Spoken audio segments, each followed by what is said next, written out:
Dierks Bentley joining us on Hotline. You got your voice back, man?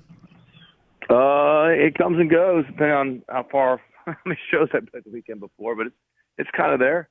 Golly, a little bit. I don't know how you do it, man. We have to be really careful with ours because we talk so much. I can't imagine trying to belt a song. Well, talking is probably the main culprit. It's but yeah, just a lot of After we do a show at 5 for some VIP folks, and then I have between 5 and 9. I'm kind of fully committed to stuff, and then of course the show starts at 9, and that goes on for a while. Then if you want to have any fun after the show, hanging out in your bus, talk with friends and whatnot, it wears it out a little bit. Sounds exhausting. That's I'm talking about it. I think we walk around feeling pretty good, and then we started talking about it. I was going to say, I think now we know where the gravel from Gravel and Gold is from. It's the gravelly voice. Oh my gosh, dude! We're having so much fun. I come back. I usually Sunday, Monday, Tuesday. I played a gig this last Sunday, so that kind of set me back a little bit. But I'll usually rest on Monday, Tuesday. My Wednesday, I'm feeling pretty good, and we go back out there again. Is it worth it? It is, because it's so fun. Like the guys, just the guys in my band alone, I have so much fun being around them that even if we were just playing a show for nobody, I'd still have such a good time because we have so much fun on stage.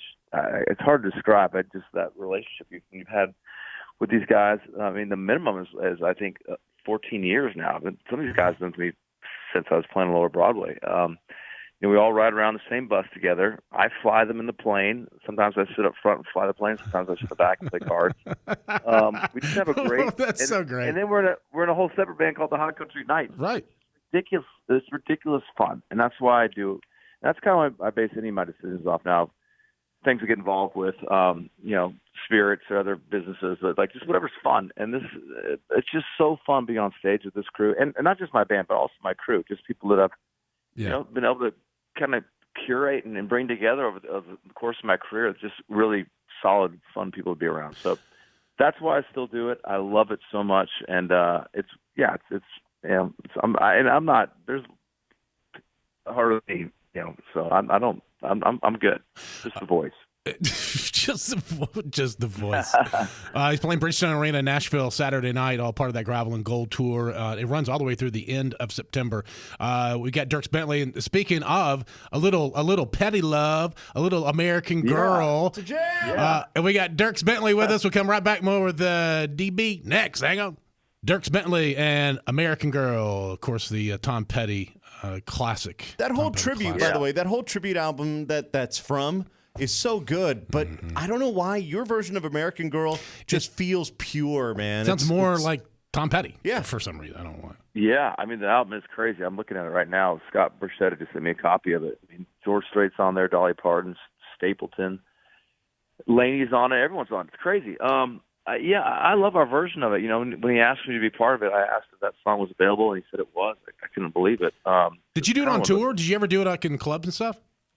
I've done it back in the day, yeah. I'd covered it before. I mean, someone's probably singing it on Lower Broadway right now. I mean, it's one of those songs it's like a Margaritaville. It kind of crosses over, right? Yeah. I do love our version of it because I just feel like I was able to bring the station end vibe on the track a little bit with the mandolin and the fiddle and the banjo, but still keep the big Tom Petty kind of rock foundation on the track. And so I love the way it turned out in the studio. I love playing it live. It's such a great moment in the live show. So I'm so appreciative to have that song in my back pocket on our set list. It's great. You were just talking about Buffett. You mentioned Margaritaville. As a pilot, and a musician, did you ever read Buffett's? Did you ever read? Here we go, Dirk. You ready? I know. Take your shoes off. Get comfy. But did you ever read A Pirate Looks at 50, the Buffett book? I did, absolutely, of course. Yeah, I mean, his story is so great. It's a Nashville story. It's an aviation story. It's obviously it's bigger than just country music too. We kind of associate him as a country guy, but yeah, what a great book. Okay, just making sure, because if you hadn't, I was going to suggest it to you, because it's one I've got an old paperback copy that's probably been read 8 or 9 times. I just love that book. Yeah. Well, maybe I'll go back and revisit it. It's been a few years. Well, we don't want to keep you. Just stop talking. Save your voice. No, I'm good. My voice is Okay, well, I do want to. Can we take a break? I do want to ask you about something else. Dierks Bentley is our guest. We'll come back. We'll talk more with Dierks on the way. Stand by. Hang on. Dierks Bentley is our guest, getting ready for the Gravel and Gold Tour that is presented by Jersey Mike's, and it's happening Bridgestone Arena, Nashville, Saturday night, and playing all the way through September for the tour, which is a great tour. Chase Rice and Lee Bryce is on there. Marty Stewart. Did you see all the stuff that Marty donated to the Country Music Hall of Fame? Yeah, I heard about that. Charlie Worsham is in our band, and he and Marty are great buds, and Charlie gave me a little heads up on that. And it's so cool because Marty, he's so incredible. I've always thought from the very beginning when I first heard That's Country, I was 17 years old when I heard Marty Stewart's song That's Country, and Marty really is one of the guys that brought me into the country music, brought me back into country music. I'd always listened to it with my dad, but it really became my music around 17, and Marty's one of the guys that did it. And even back then I thought, this guy's such a bridge between like where country music is now, even where it's going, and the past. He's like the middle of the seesaw, and he still is. He's out there. We played a show with him the other day up in New York. Just killer show. I mean, I just watched the crowd just fall. People that didn't know exactly what was going on, just fall in love with his sound and his banter and his band. But yeah, he's still curating and collecting and out there, digging up the artifacts. Well, did you see? Donate them. Well, there was this. So he's talking about. He was on 8th Avenue, which is like a junk shop, like a thrift kind of place, and he found a makeup kit that said all it said was Patsy Cline on it, and a Patsy Cline makeup kit was in some thrift store. He bought it, and he just started collecting, and really is kind of the bookkeeper, record keeper of country music. He is. He's the record keeper of country music. He sure is, and then just to donate it all to the Hall of Fame, it's so cool. He has this spot down there in Philadelphia, Mississippi, where he has a lot of stuff as well. But obviously the Hall of Fame is the crown jewel, and so I mean that's and all the photographs he's taken since day one. He really is. He's pretty special. You should give him. You should send him a lock of your curls back in the day. They'll clone I'll cut you. off a piece of my hair and say, "Here's him the curls from 2005." Here you go.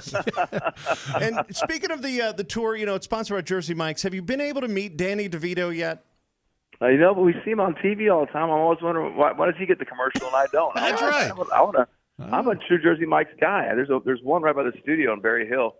I used to go there all the time when I was making What Was I Thinking album and Modern Day Drifter. So I've been a number 13 guy for a long time. There you go.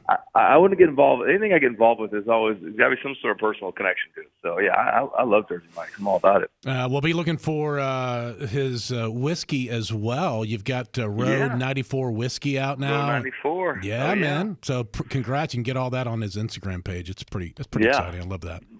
We'll have to. That's for something in the back of the plane. You don't drink that. No, you don't. 8 hours bottle to throttle. I mean, what do we do? That's right. Dierks, I love you, man. Thanks, and we'll see you on the road. Appreciate it. Amen. Later. All right. See you. Bye. Well, because over the years, teenage kids have told you to like and subscribe, we don't have to say that anymore. You know what to do.